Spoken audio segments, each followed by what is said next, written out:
여러분 안녕하십니까. 최근에 정치권 주요 이슈가 여러 개 있는데요.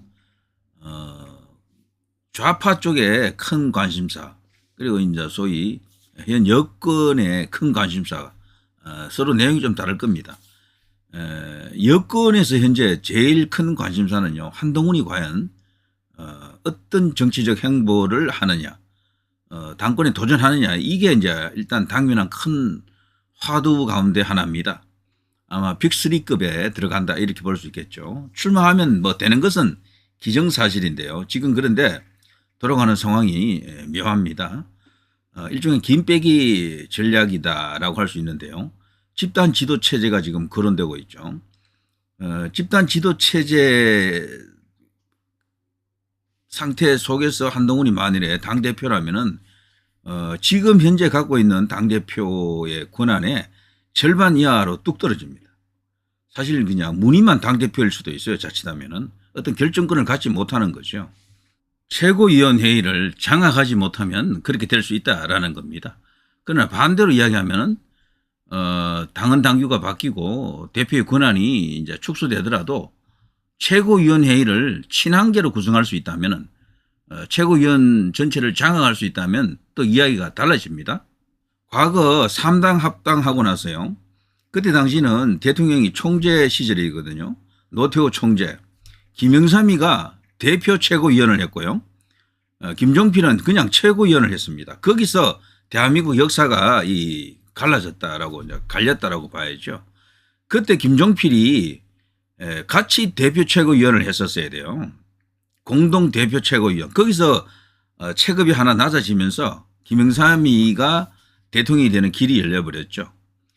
당시 거기에요. 박태준도 있었거든요. 박태준 전 포항제철회장도 최고위원이었습니다. 1총재, 1대표 최고위원, 그리고 이 최고위원 이런 식이었는데 지금 국민의힘이 지금 추진하는 것이 한동훈을 지금 같은 제왕적 대표에는 앉히지 않으려고 하는 것 같아요. 그래서 지금 출마를 못하게 하려는 여러 가지 어떤 시도가 있었고 뭐 이런저런 어떤 반대, 비판, 반발 이런 목소리들이 많이 나왔죠. 홍준표를 위시해서 그런 사람이 벌써 십수명 됩니다. 쭉 나열하면 뭐 굉장히 많아요.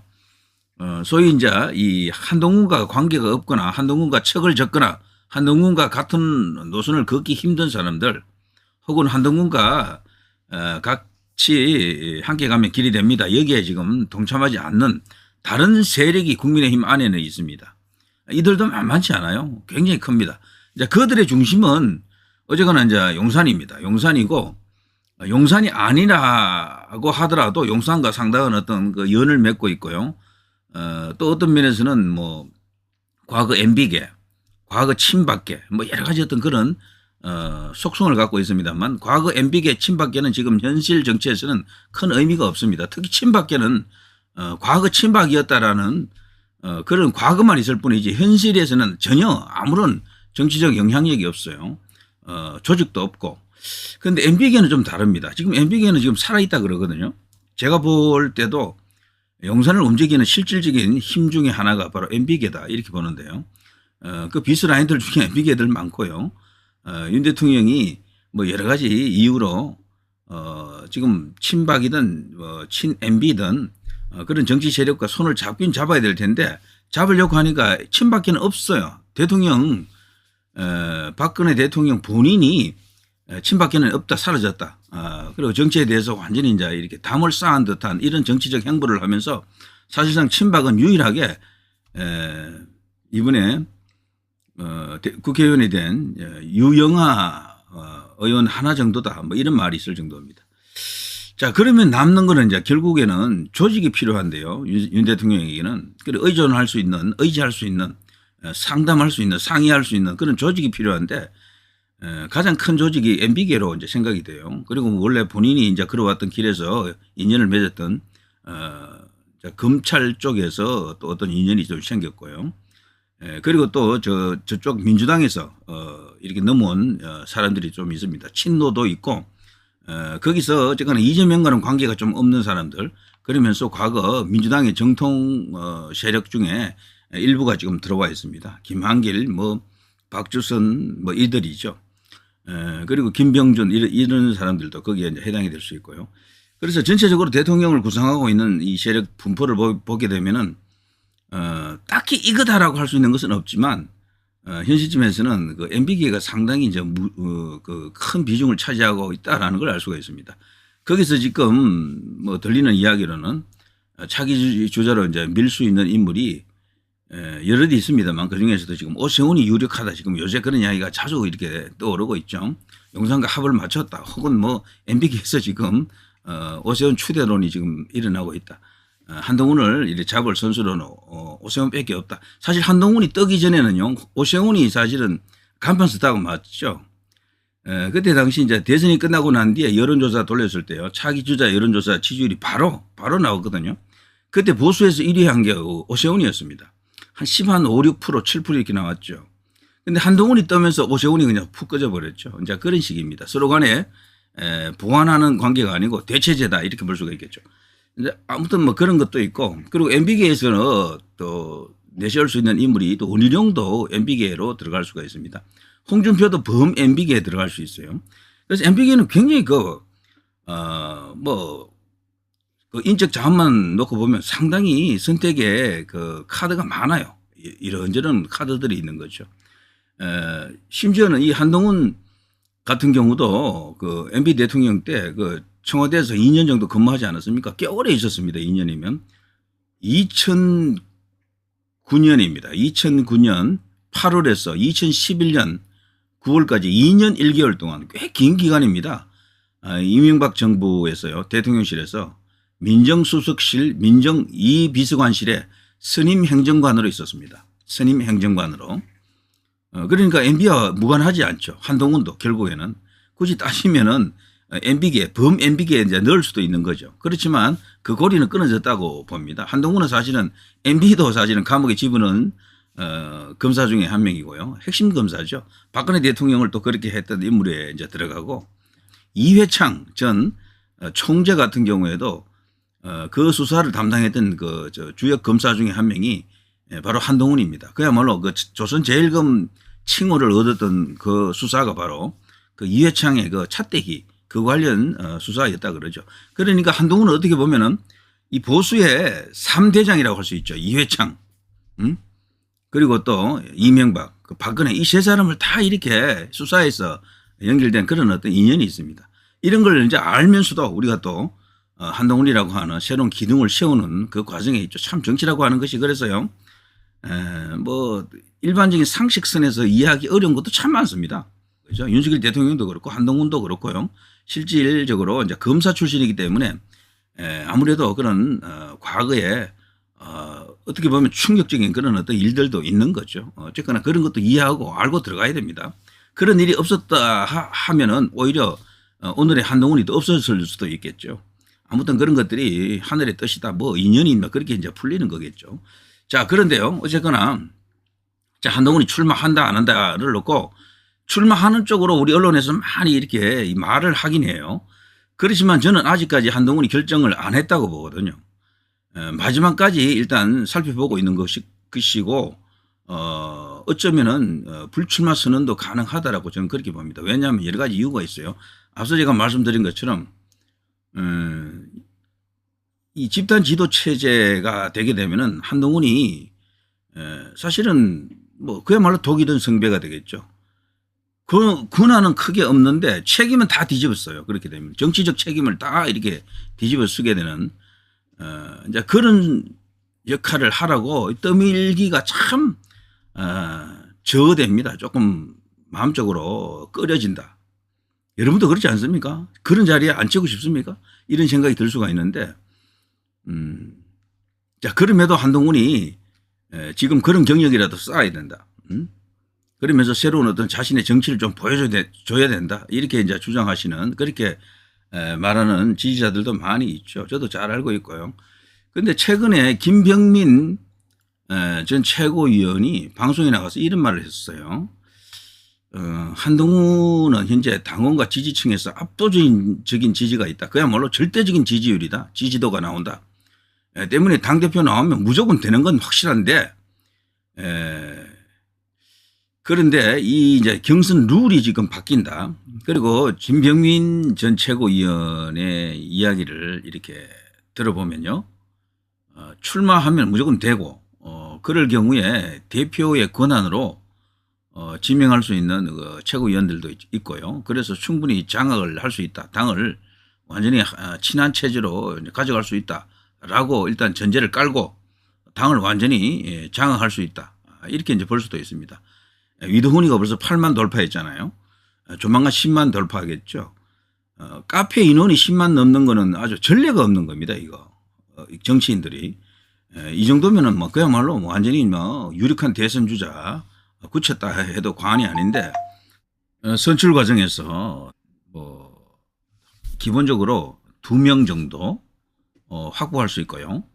또 다른 어떤 방식으로 청년 최고위원 1명, 여성은 꼭 들어가야 해서 차점자 1명 이런 식으로, 그리고 지명직 최고위원 1명, 이렇게 최대 5명 정도의 최고위원을 이제 친한계로 구성을 할 수 있다라고 합니다.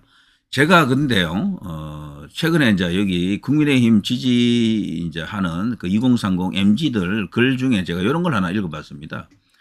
한동훈과 지금 용산이 지금 관계가 뭐 매끄럽지 않다, 뭔가 자연스럽지 않다라는 것은 다 알고 있는 이야기인데요. 그런데도 불구하고 한동훈의 지지율과 용산의 지지율이 일부 겹치는 것도 있고 서로 분리되는 것도 있는데, 거기에 대해서 이 나름으로 이 네티즌이 지금 2030 네티즌이 이제 짤막한 글을 하나 이렇게 적은 거 보니까 여기 상당히 이제 의미가 있는 것 같아요. 제가 한번 읽어드릴게요. 한동훈 지지율 빼먹기, 한동훈 지지율을 깎아먹는 어떤 그런 어떤 노력을 한다면 이거는 큰 의미가 없다. 자신이 볼 때 소위 할배들, 여기 이제 젊은 친구들이 볼 때는 나이 드시는 올드한 그 연령층에서 어떻게 나올지 자신은 알겠다라는 거죠. 그동안 지켜본 바로는 분명히 이렇게 나온다 저렇게 나온다 알고 있다라는 건데, 한동훈 지지층은 이미 그들의 마음에 뇌에 쇼크를 받아가지고 한동훈에 대한 지지를 절대로 거두지 않는다. 실제 그런 것 같아요. 제 생각에도. 그리고 이 젊은 친구가 볼 때는 저 나이 드신 분들은 보수 장관이 국회에 나와서 한동훈을 말합니다. 민주당 정치인들 주어 패고 유튜브에 그것을 그냥 박제시키고 이런 걸 처음 봤다는 거죠. 처음. 소위 보수 진영에 있는 인사가 저렇게 많은 민주당 인사를 묵사발내는 그야말로 그냥 뭐 돌려 세웠잖아요. 그들을 이제 공격해오는 그 민주당 의원들 얼마나 많았습니까? 법무부 장관 할 때 일일이 하나하나 다 그냥 대결해서 통쾌한 어떤 그런 성전벌을 알려주지 않았습니까? 거기에 뿅 갔다라는 거죠. 거기에. 그동안 보수는 맨날 선동당하고 얻어맞기만 하고 이런 어떤 인식에 쩔어 있었는데, 그런 사람들한테 소위 보수가 여기 표현 그대로 하면요, 진보 정치인을 장대에 매달아서 조리돌림하는 것을 처음으로 봤다라는 거죠. 이런 문화 쇼크, 컬처 쇼크를 받았기 때문에 뇌에 막 뚜렷한 각인 효과가 생겨가지고 뚜렷한 큰 생채기가 났다는 거죠. 이것은 절대 바뀌지 않는다라고 이제 주장합니다. 그래서 이렇기 때문에요, 지금 한동훈을 흔들어서 지지율을 지금 빼려고 하는 사람들은 무모하다라는 거죠. 제일 큰 착각이 윤 대통령과 한동훈의 관계가 멀어진 것이 이제 퍼지면 한동훈의 지지율이 떨어진다라고 주장하는 사람들이 있잖아요.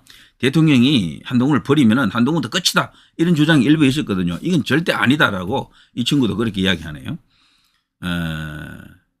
그런데 그거 절대 아니라고 합니다. 사람들은요, 이미 한동훈을 지지하는 사람들은 윤 대통령과 한동훈이 갈라쓴 것, 관계가 나빠진 것, 분위기가 나쁜 것, 매끄럽지 않은 것 다 알고 있다라는 거죠. 그런 걸 전혀 신경 안 쓰고 있다라는 겁니다.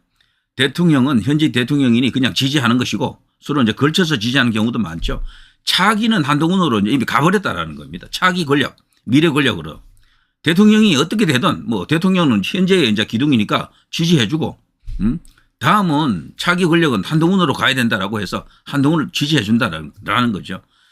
국민의힘 그동안 주류 쪽에서 한동훈을 아무리 흔들어도 지지율은 빠지지 않는다, 오히려 더 이렇게 견고해진다, 더 커진다, 이걸 이야기하는 겁니다. 저도 맞다고 보거든요, 이거는요. 자, 아무튼 그런 식으로 그런 어떤 자기 나름의 어떤 그런 그 생각들, 어떤 프레임을 머릿속에 딱 입력을 해놓고 있습니다. 일종의 알고리즘 공식이 됐어요. 그걸 그냥 여기 표현대로라면 구중 보안을 걸어놓기 때문에 그 보안을 해체할 수가 없다. 한동훈 지지율을 깎아낼 수가 없다라고 합니다. 그래서요, 뻘짓하지 말고 한동훈을 까면서 때려봐야 아무 소용없고, 때리는 사람 쪽에서 오히려 힘만 빠진다. 그런 뻘짓하지 말고, 대권을 노릴 것이라면은 한동훈에 대해서 대항해서 대권을 노릴 사람들 있잖아요. 홍준표, 오세훈 등등 해서요. 한동훈 까는 것보다도 자기만의 업적을 만들고 자기만의 포지티브, 자기만의 장점을 이렇게 국민들에게 널리 알리는 게 차라리 효과적일 것이다. 때리면 때릴수록 한동훈만 커지고 본인만 작아진다. 이런 이야기를 여기도 하고 있네요. 저도 맞다고 봅니다. 자, 아무튼요. 한동훈이 출마하느냐 하지 않느냐. 저는 최근에 보면요. 그 직구 관련해서도 자기의 어떤 의견을 이야기했었고요. 그리고 또 이제 그 지방에 이제 이렇게 정당 정치에 이제 이렇게 풀뿌리 정치라고 할 수 있겠죠. 지구당에 대해서도 한동훈은 과감하게 여러 가지 어떤 논란이 있음에도 불구하고 지구당을 부활시켜야 된다라고 주장했죠. 이거는 이재명하고 뭐 기가 막히게 또 맞아떨어졌어요. 이재명도 그렇게 주장했고요. 그런데 지금 국민의힘 안에서는 홍준표, 유승민, 오세훈 이들은 거기에 대해서 반대하고 나섰습니다. 딱 이게 일종의 이제 전선이 형성되는 거죠. 당 안에서도 분명히 경쟁 관계는 이렇게 만들어지는 겁니다. 한동훈이냐, 한동훈이 아니냐 이제 이건데요. 한동훈에 대한 대항마로서 한동훈에 대항하는 인물이 누가 되느냐 이걸 이제 놓고 홍준표, 오세훈, 뭐 유승민, 안철수 어쩌면 이제 원희룡까지 그 중에 한 명이 이제 올라오겠죠. 2등이 누가 되느냐가 중요한 겁니다. 이제 그런 경쟁이 벌써 시작되었다. 그 집단에서 한동훈이 이제 단독으로 당대표가 되고 지금 같은 이렇게 정권을 갖는 그런 대표는 안 된다. 이런 어떤 펌프질을 계속했다라고 보는 거죠. 자, 어떻습니까, 여러분? 자, 누리 PD 김준희였습니다.